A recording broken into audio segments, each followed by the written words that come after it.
दूसरी आलमी जंग के दौरान 1 मई 1943 को हॉलैंड में एक बमबार तैयारा गिरा। इस तैयारे में अमले के ज्यादातर अरकान कनाडा से ताल्लुक रखते थे।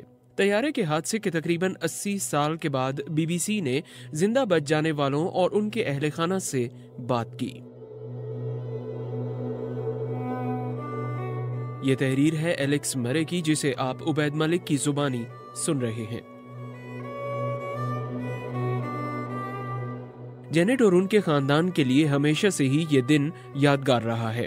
उनके वालिद मैकरेली अक्सर अपने दोस्तों मैकलम से फोन पर उन दिनों के बारे में बात करते जिन्होंने उनकी जवानी के बाद की जिंदगी में अहम किरदार अदा किया। दूसरी आलमी जंग लड़ने वाली नस्ल में से अब सिर्फ चंद ही इन वाकयात को बयान करने के लिए जिंदा बचे हैं। ये कहानी एक handle page Halifax heavy bomber तैयारे के अमले के बारे में है, जिनमें से ज्यादातर कैनेडियन थे, जिसके जरिए यूरोप की जंग के दौरान जर्मनी पर बमबारी की गई। ये तैयारा इत्तेहादी अफवाज के उन 8000 तैयारों में से एक था जो बमबारी की कार्रवाई में तबाह हो गए थे।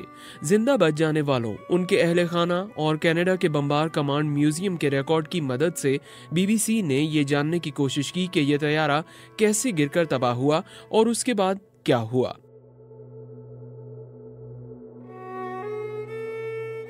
30 अप्रैल 1943 को इस बमबार तैयारे के अमले को एक इंतहाई मुश्किल मिशन दिया गया। उनके साथ 5 और जहाज़ों को भी इस मिशन में शरीक होना था। उनको हुक्म मिला था कि उस रात उनको जर्मनी के शहर एलिसन पर बमबारी करनी थी, जो स्टील के कारखाने समेत जर्मनी के फौजी साजो सामान बनाने के लिए बहुत अहम जगह थी। धुंध के बायस उन्होंने आधी रात को टेक ऑफ किया। रात के 3 बज रहे थे जब एटकिंसन ने बम गिराने के लिए दरवाजा खोलने का हुक्म दिया। उस वक्त तैयारा स्टील फैक्ट्री की बड़ी भट्टी के ऊपर था। नीचे हजारों सर्च लाइट्स रोशन थीं और एसन की हिफाजत में तैयारा शिकन तोपें जबरदस्त फायरिंग कर रही थी। अचानक नेविगेशन ऑफिसर हार्डी ने शोर मचाया, मुझे गोली लग गई है। तैयारा शिकन गोला लगने से उनकी दाईं टांग टखने से नीचे उड़ चुकी थी। मैकलम ने हार्डी को बचाने की पूरी कोशिश की। उन्होंने उसे बमबार जैकेट में लपेटकर मॉर्फिन का इंजेक्शन लगाया, लेकिन हार्डी को बचाया नहीं जा सका। नेविगेटर के हलाक हो जाने के बाद एटकिंसन ने रेली को जल्द अज जल्द बम गिराकर तैयारे को हदफ से दूर ले जाने में मदद फराहम करने की हिदायत की, लेकिन मसला ये था कि हार्डी का नक्शा उसके खून से रंगा हुआ था और इसे पढ़ा नहीं जा सकता था। चुनाचे रेली ने इंग्लैंड वापसी के लिए सितारों की मदद ली। इस दौरान गोले जहाज के फ्यूल टैंक से टकरा रहे थे। व्हीलर ने उस लम्हे को याद करते हुए कहा कि हर तरफ आग थी। मैकलम ने बताया कि कप्तान ने जहाज को पहले नीचे और फिर ऊपर किया, जिससे आग थोड़ी सी बुझ गई, लेकिन फिर दोबारा भड़क उठी और परों तक फैल गई। एटकिंसन ने तैयारे को एक और गौता लगाने का फैसला किया ताकि जहाज को संभाला जा सके। इस फैसले ने तैयारे को इतना इस्तेहकाम दिया कि अमला कप्तान की हिदायत पर अमल कर सकता और जहाज से पैराशूट की मदद से छलांग लगा सकता। रेले और ओनेल इससे कबल अक्टूबर 1942 में एक हादसे के दौरान तैयारे से छलांग लगा चुके थे।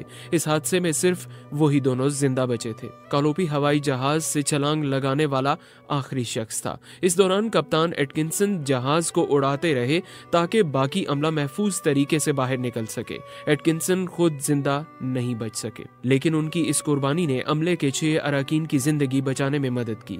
ये 6 लोग हॉलैंड के अल्सट इलाके में दरख्तों के दरमियान उतरे। उन्हें जंगी कैदी बना लिया गया।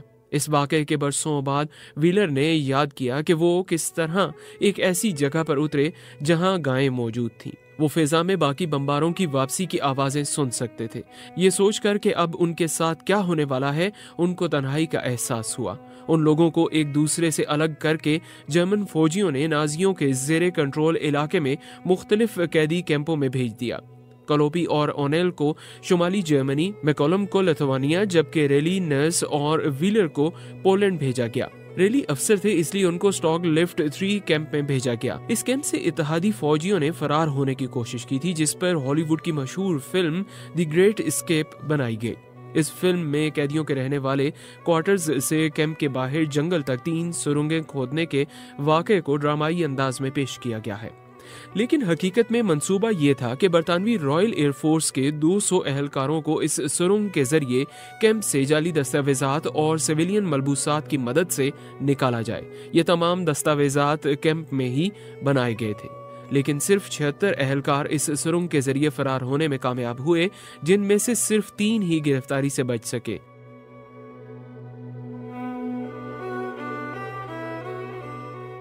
रेली का नंबर 86 था, लेकिन उनको इस सुरंग में जाने का मौका नहीं मिला जिसकी तामीर में उन्होंने मदद की थी। शुरू में उनको ये भी मालूम नहीं था कि वो फरार की कोशिश में शरीक होने वाले हैं। उनका ख्याल था कि वो कैदियों की क्रिकेट लीग का हिस्सा बन रहे हैं। हवाई जहाज से छलांग लगाते हुए रेली के घुटने और टखने में चोट आई थी। रेली का कहना है कि मैं सुरंग की खुदाई के नतीजे में निकलने वाली रेत को ठिकाने लगाने का जिम्मेदार था। जब जंग के इख्तिताम के करीब शदीद सर्दी में उनको दूसरे कैदियों के साथ मार्च करना पड़ा तो उनके घुटने की तकलीफ में इजाफा हुआ।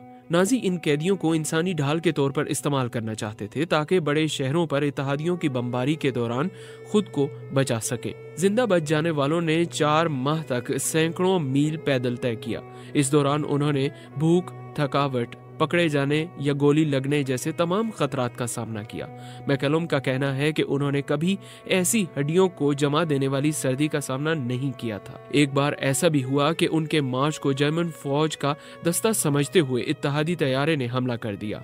मैकलम मुश्किल से जिंदा बचे। मैकलम का कहना है कि जुराबों के बगैर जूतों में चलने के निशानात जिंदगी भर रहेंगे।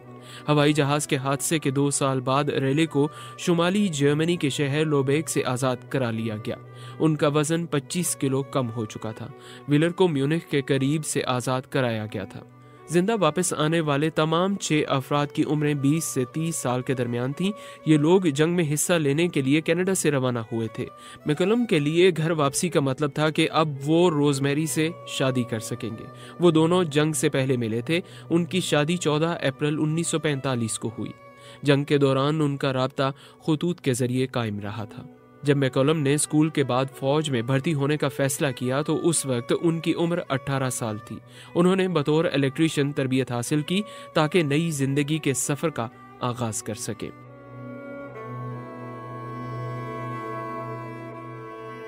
बेटी मैकलम और रोज ने अपने आबाई शहर ग्राफ्टन में ही जिंदगी बसर करने का फैसला किया और मैकलम के सुसर ने इब्तदाई तौर पर काम तलाश करने में उनकी मदद की। क्लोपी फ्रोबेशर गांव के किनारे वाक़ई अपने खानदानी फॉर्म पर वापस चले आए, जिसकी आबादी उस वक्त 150 थी।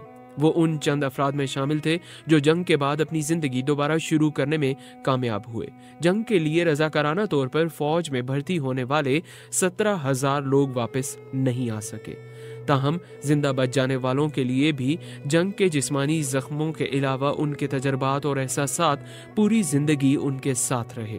मैकलम के बेटे वाइन को अपने वालिद की मौत के बाद मालूम हुआ कि वो सारी जिंदगी डरावने ख्वाब देखते रहे। रेली की बेटी जेनेट याद करती हैं कि तैयारे के हादसे, कैद की अजियत और पैदल मार्च के डरावने ख्वाबों को भुलाने के लिए उनके वालिद ने शराब का सहारा लिया। लेकिन जब जेनेट 3 साल की थी तो उन्होंने शराब नोशी तर्क कर दी। 1950 की दहाई में उन्हें इस सदमे की वजह से 2 बार अस्पताल में दाखिल होना पड़ा। रेली कहते हैं कि आधी रात को जब मैं सो नहीं पाता और मुझे धुंधली यादें आती हैं, मुझे हैरत होती है कि क्या ये सब ठीक था। फिर भी सच पूछें तो इस सब के बावजूद मुझे खुशी है कि मैंने रजाकाराना तौर पर काम किया।